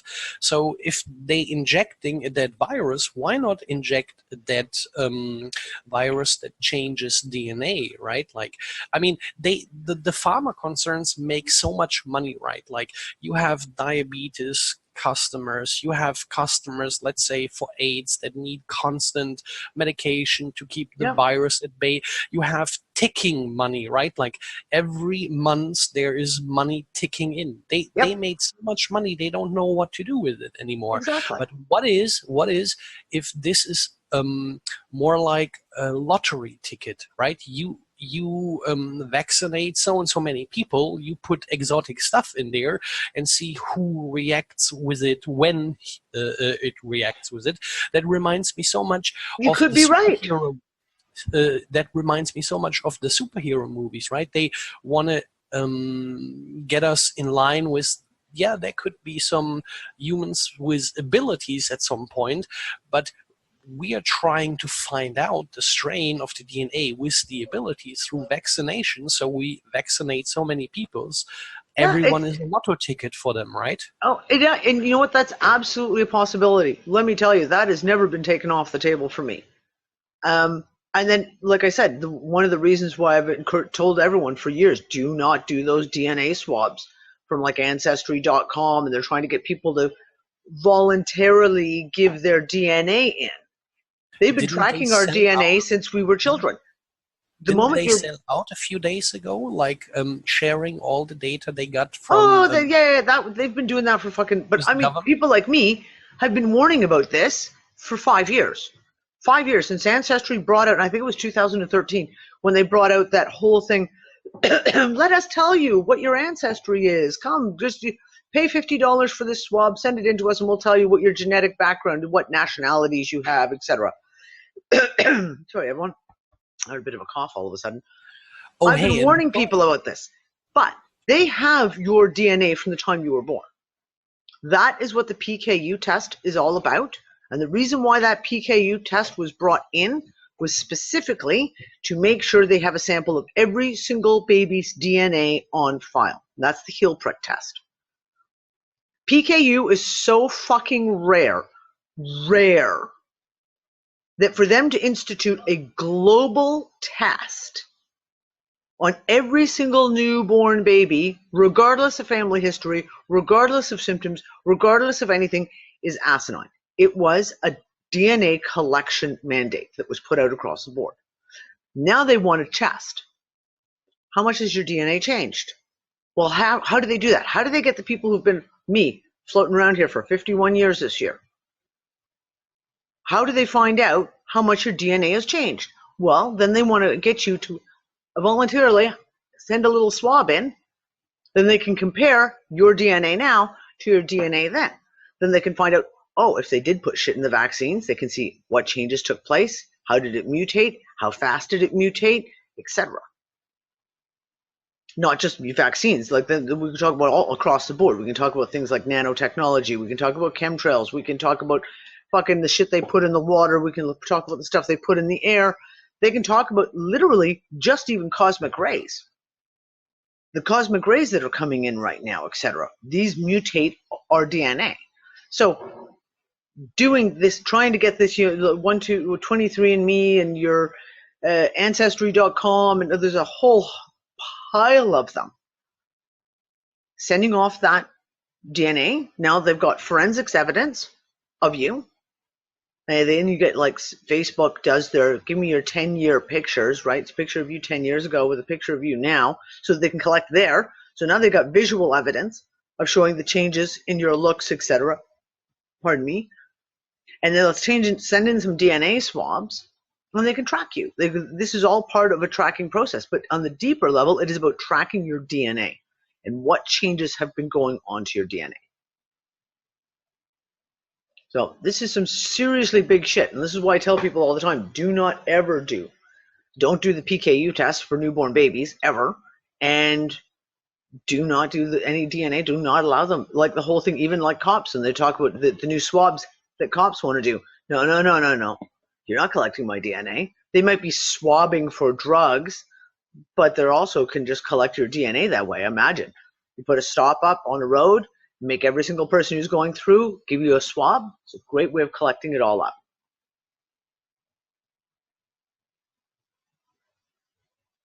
See, there's benefits to being old, Maury.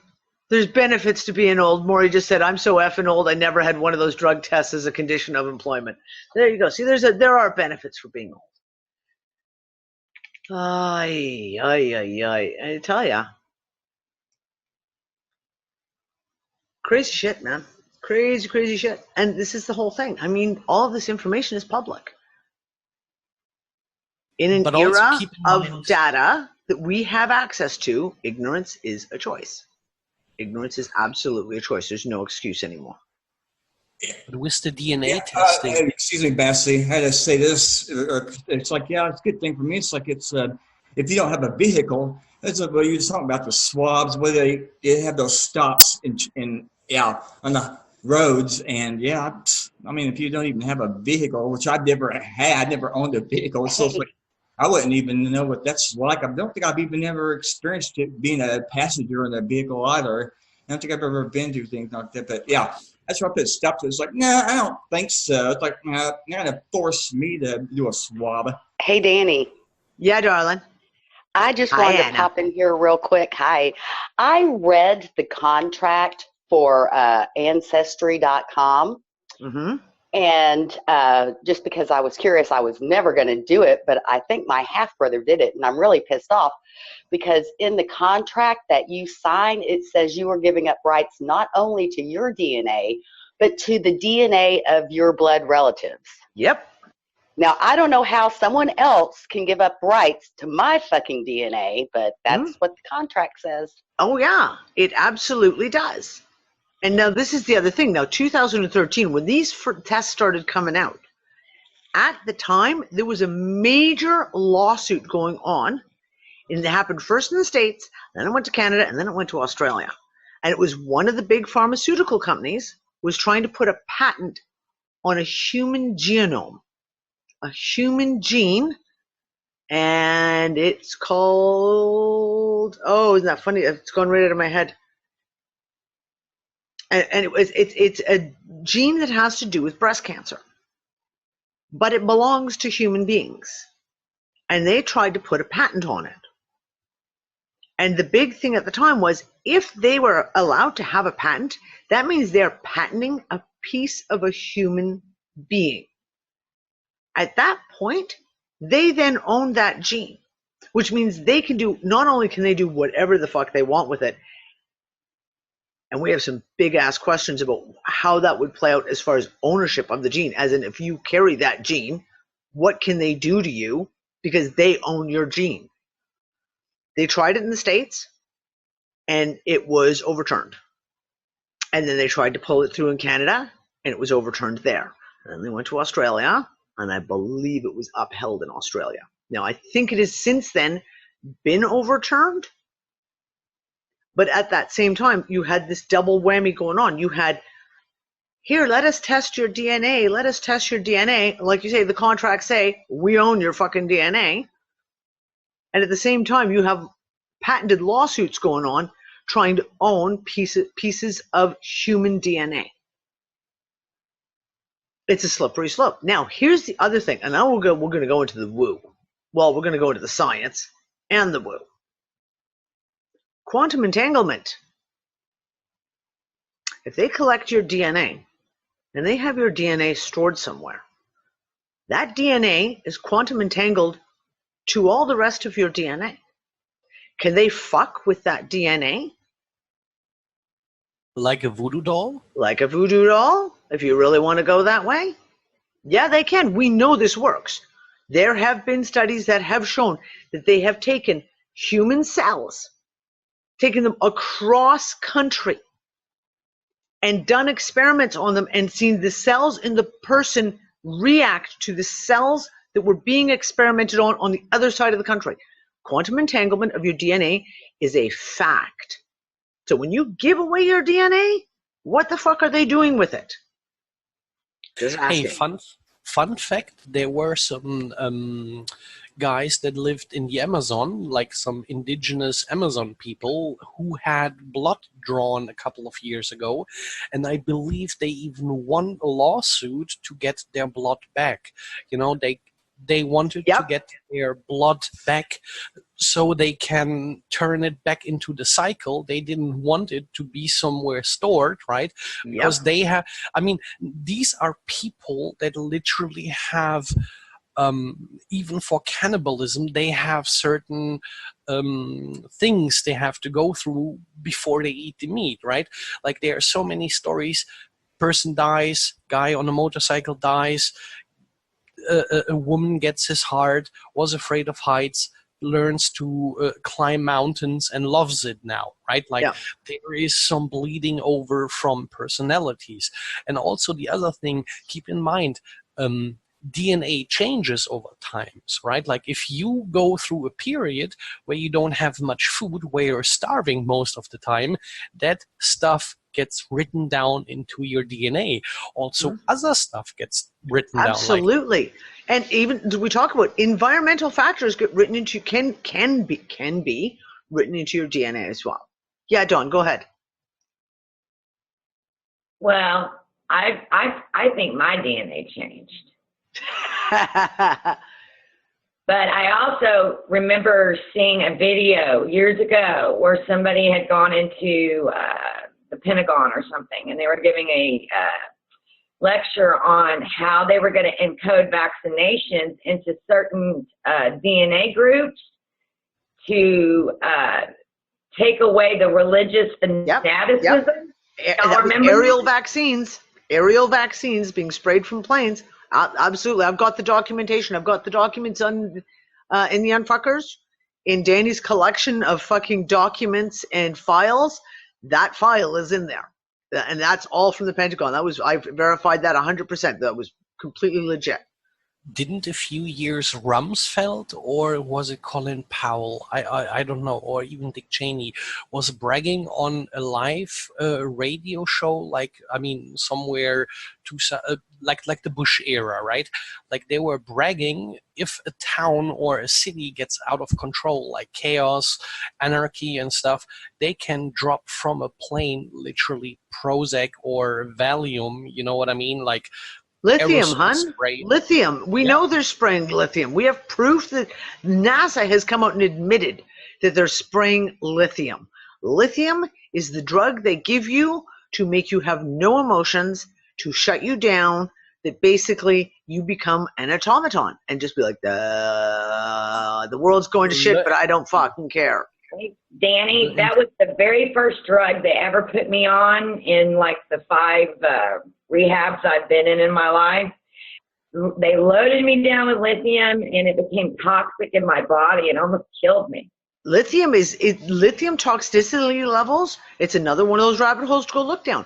If you go look through the symptoms of it's derived. I can't talk tonight.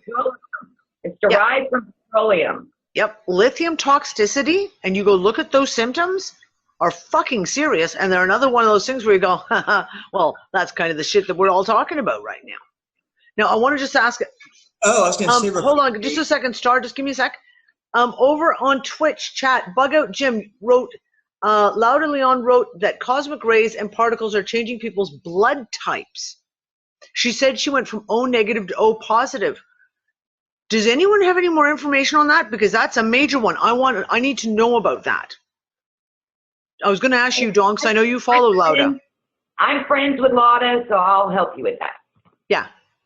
Please, I need that information because that comes into the Mandela Effect, which is the one that Nick and I fucking discovered about the universal donor being changed from O positive to now it being O negative.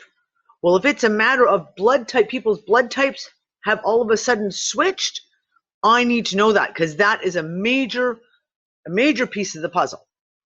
So please, Dawn, if you can ask her or even find out what video where she'd explain that, I need that information. I definitely want to hear more about that. And thank you, Bug Out Jim, for bringing that up. I did not know that. Hold on, I'm just trying to catch up here. NASA was spraying lithium. They've admitted it for specific experiments. But like I said, we also know that there's massive. They've discovered Scotland, 2015. They tested a water supply of a certain town in Scotland and found that they had so much fucking lithium in the water supply. It was surprising that anyone even got out of bed in the morning. There was an area of Texas where they tested the water supply, and that was, I think, 2013. And same thing. Massive amounts of fucking lithium they found in the water. Well, now, there are fucktards out there who think it's a grand idea to go to the government and say, we have this great idea. Let's put lithium in the water. Make all the people really, really calm. Because that's great. So are they already doing it? And that's why it's being found in the water supply? Have they already done tests on certain towns where they've just gone, someone just walked by and they're just gone like, whoa, sorry, I just spilled all that lithium in your municipal water supply. Don't know. I was going to say real quick, speaking of that, like that, the other word that comes to mind, the masses of seemingly docileness to the obedience, the immediate obedience to docileness. It's what you mentioned, lithium. I can remember coming across that type of info years ago too. I'm like, they're doing a hell of a job of it. That's a two-edged sword, Danny. It goes right back to what you're talking about with the drugs and infusion into the water supply and all of this stuff. it's a two-edged sword. Yes, it does all of these evil things, but at the same time, it's motivating. Just like we were talking, or I was talking earlier, about the fact that it's causing people. It's so blatant, and it's coming out, and it's so horrific that it's causing the people that are going to wake up at the same time. Yeah. Yes, it is all these negative things, no question. But it's all, like I said, it's a two-edged sword in all of this stuff. And don't lose sight of that. Yep. You know, Now so Andrea just said something that's really important. Andrea just said, so if they're all dosed with lithium, there's no way we will reach or unfuck all of them, except that lithium, like every other fucking drug out there, in order to maintain a level, you have to keep increasing the dose. Because people become, your system becomes used to it, right? So in order to maintain, you can start at a dose down here, and maybe it's going to work for a couple of years, but that's going to start wearing off. People build up a tolerance to this stuff. Now, is that why publicly they came out in 2013, 2015, and 2018 talking about lithium and water supplies? So they could officially, kind of like them going like, oh, we're going to officially start doing chemtrails in April of 2019. Welcome to that reality, folks. Are they talking about it because they're going to try and up the dosage? I don't know. But this is the thing. People do develop a tolerance to these things. Any one of these drugs, people develop a tolerance to. And then you have to up it.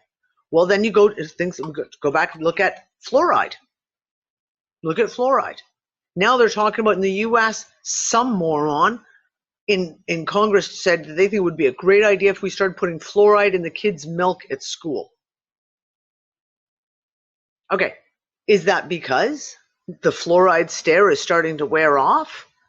These kids who've been inundated with fluoride their entire lives, well, they're building up a tolerance to it. It's just not doing the job anymore. So therefore, you got to find a new and interesting ways of getting more fluoride into them, like putting fluoride into the fucking milk.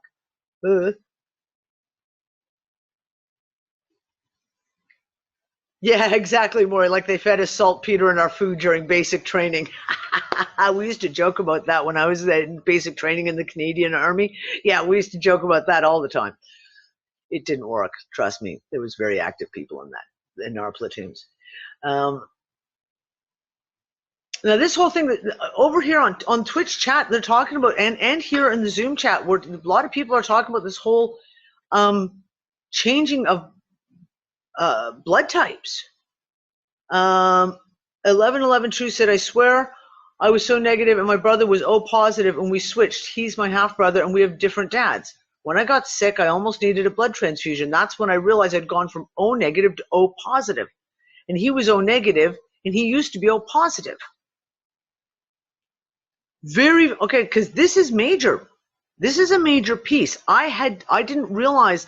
I have heard on it on rare occasions, but if we're now talking about what are the likelihood of the 50 people in Zoom, and I don't know how many are watching Twitch live, that we would have what, as we just said, there's like 6 different people or 4 or 5 different people who've just said they or someone in their family has had this happen to them where their blood type is switched. This is a major piece then. This is a major, major, major piece, and I'm going to definitely have to do some serious research on this. May I? Yeah, Fred.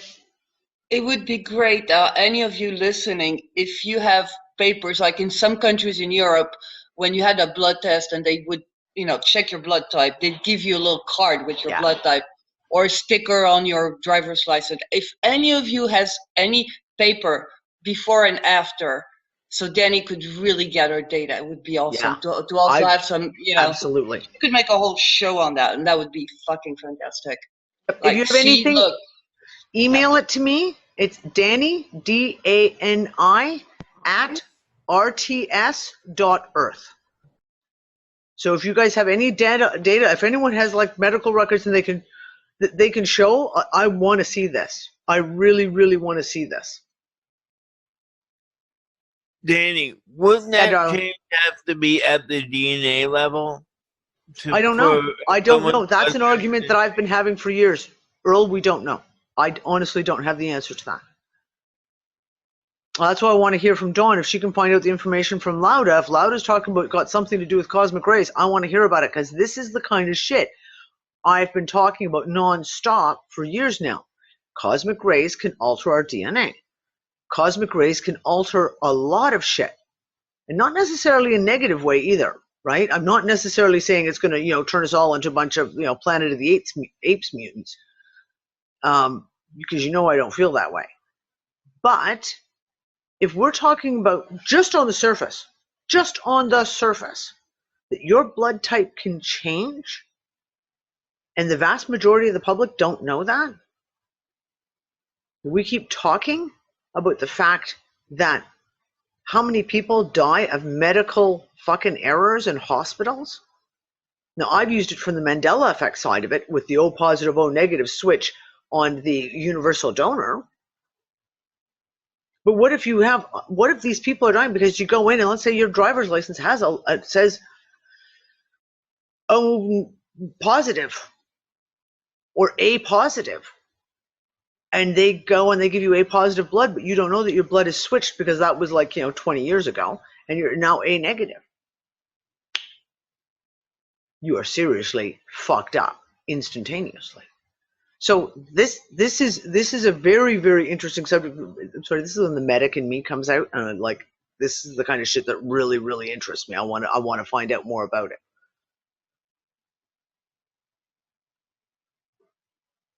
Well, okay, Bug Out Jim, this is a good point.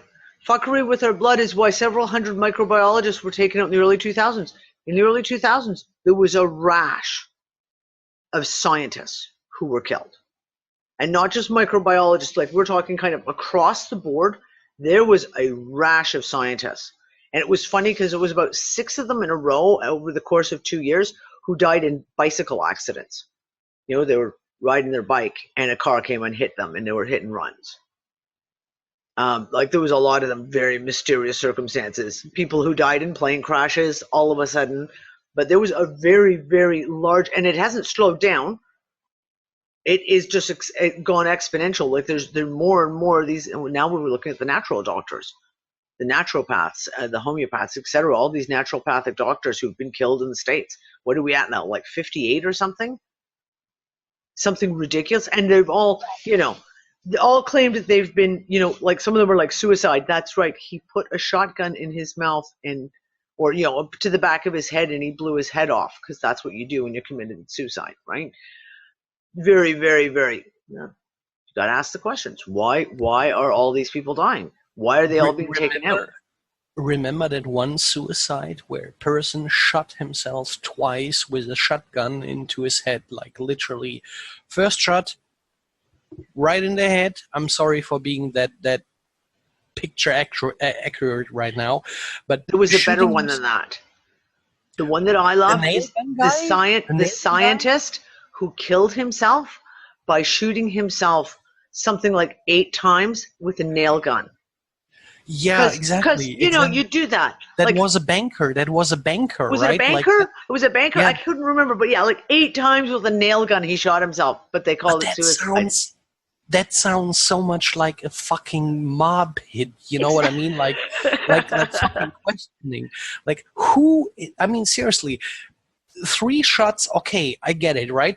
You shoot yourself once, you shoot yourself twice, you shoot yourself thrice, and then you realize I can't kill myself with it. I better call the fucking ambulance. Right?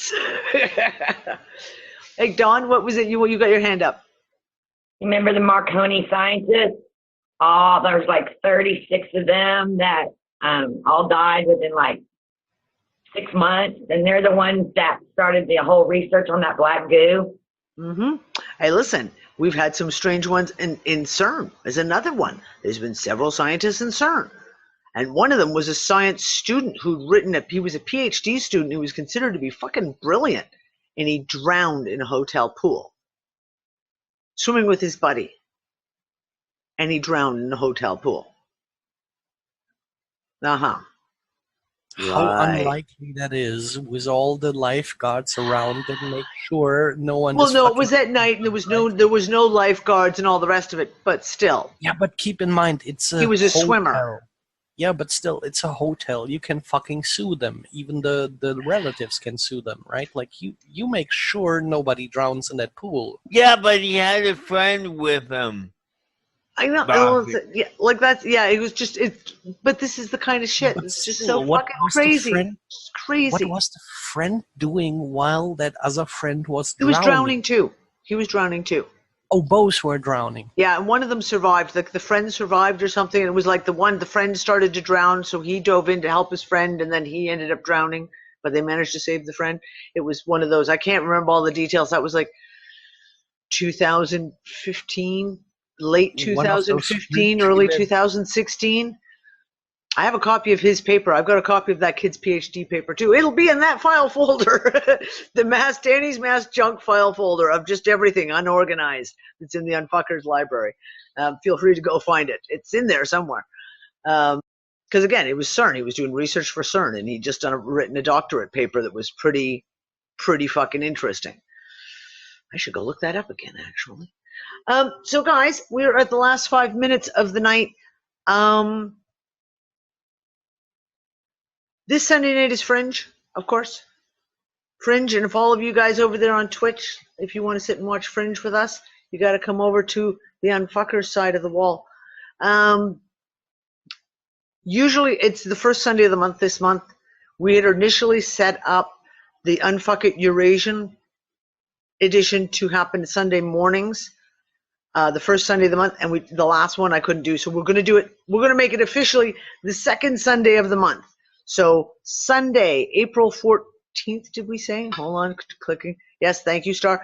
Sunday, April 14th will be the UnFuckIt Discussion Eurasian edition, which will be at 11 o'clock in the morning, my time. Yay, civilized time.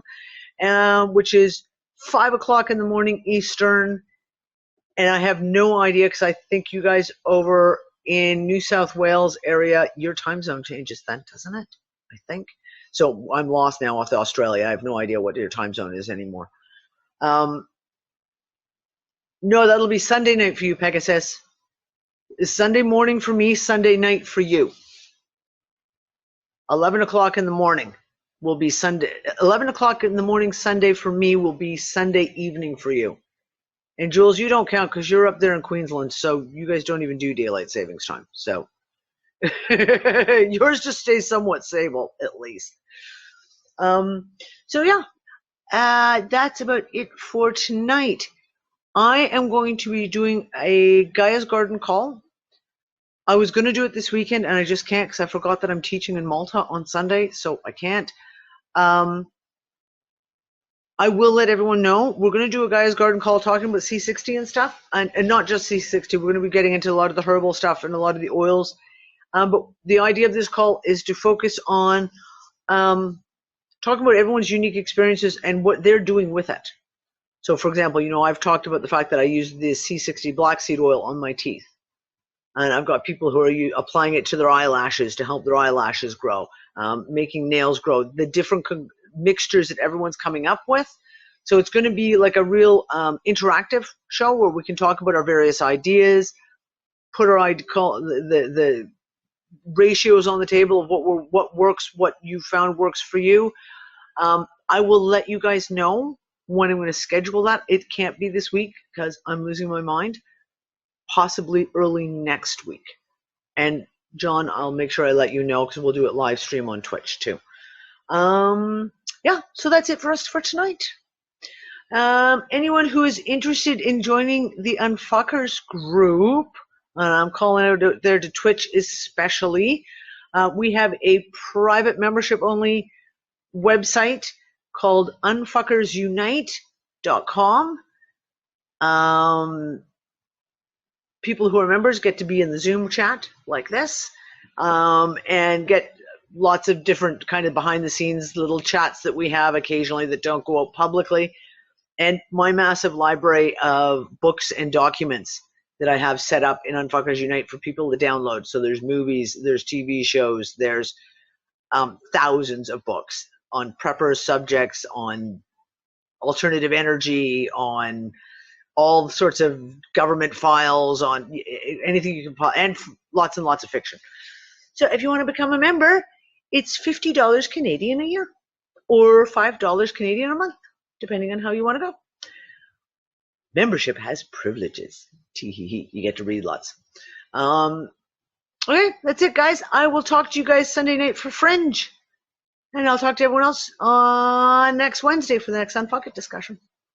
Bye. One small step for man.